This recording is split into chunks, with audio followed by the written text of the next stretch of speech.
Nararamdaman mo bang ang financial stability ay isang pangarap lamang na hindi mo maabot? Paano kung sabihin ko sa iyo na may malinaw at simpleng hakbang na pwede mong gawin simula ngayon upang makabuo ng mas ligtas na pinansyal na kinabukasan? Kahit na malabo ang pag-asa, narito ang 5 direktang paraan upang makamit ang katatagan sa pananalapi. Kahit na pakiramdam mo ay nagsisimula ka sa wala. Una, gumawa ng simpleng budget. Huwag itong gawing komplikado. Subaybayan lang kung saan napupunta ang iyong pera. Ang pag-alam kung ano mismo ang ginagastos mo ay nakakatulong upang makahanap ka ng paraan para makatipid. Para itong mapa para sa iyong pera na gumagabay sa iyo patungo sa iyong mga layunin. Pangalawa, magsimula ng emergency fund gaano man kaliit.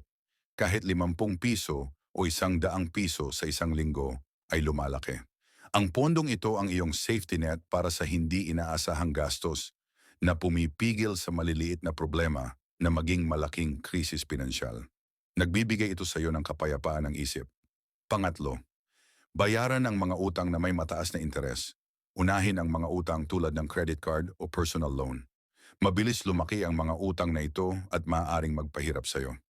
Ang pagbabayad sa mga ito ay nagpapalaya ng mas maraming pera para sa pag-iipon at pamumuhunan. Pang-apat, mamuhay ng mas mababa sa kinikita. Ito ay nangangahulugang gumastos ng mas kaunti kaysa sa kinikita mo. Ito ay isang simpleng konsepto ngunit napakalakas. Nagbibigay daan ito sa iyo na makapag-ipon, makapag-invest, at makabuo ng yaman ng hindi laging stress tungkol sa pera. At panglima, humanap ng paraan upang madagdagan ang iyong kita. Maaari ka bang kumuha ng maliit na side hustle? Magbenta ng mga bagay na hindi mo na kailangan?